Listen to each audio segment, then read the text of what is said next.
First, I'd like to express my gratitude for your presence here today, to show solidarity to the Syrian society and support initiatives that contribute to lifting the sanctions and facilitating the construction of Syria.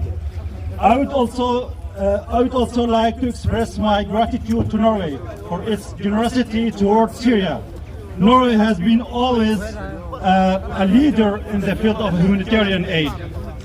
Syrians have been exposed to every form of suffering imaginable: arrest, torture, murder, drowning, displacement, poverty, theft, racism, and more.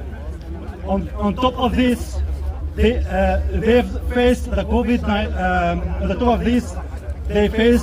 COVID-19 pandemic and devastating natural disasters. Therefore, we call for the immediate lifting of sanctions on Syria. The Syrian people wonder why the U.S., for example, continues to enforce the Caesar Act sanction in Syria, while the oppressive Caesar Bashar al-Assad is no longer in power, imposed in 2019. These sanctions has had a dramatic impact on civilians' daily lives, primarily targeting critical sectors such as oil, gas, construction, and financial transactions.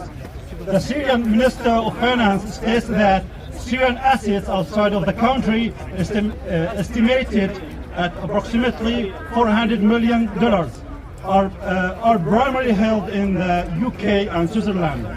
Syrians are now calling for these funds to be unblocked to support the country's rebuilding efforts. I would also like to address the lack of action by Norwegian politicians in engaging diplomatically with Syrians emerging forces, while many countries doing that. So we kindly urge the government to open communication channels with Syria and to withdraw its military presence from the country. The presence of foreign armies supposedly to fight terrorism has only made the situation worse. Syrians are more than capable of addressing extremism within their borders. Syria's future has no place for extremism or racism. The best proof of this is Syria's long history of peace and prosperity, where people of all backgrounds and subcultures live together in harmony. Far removed from Al-Assad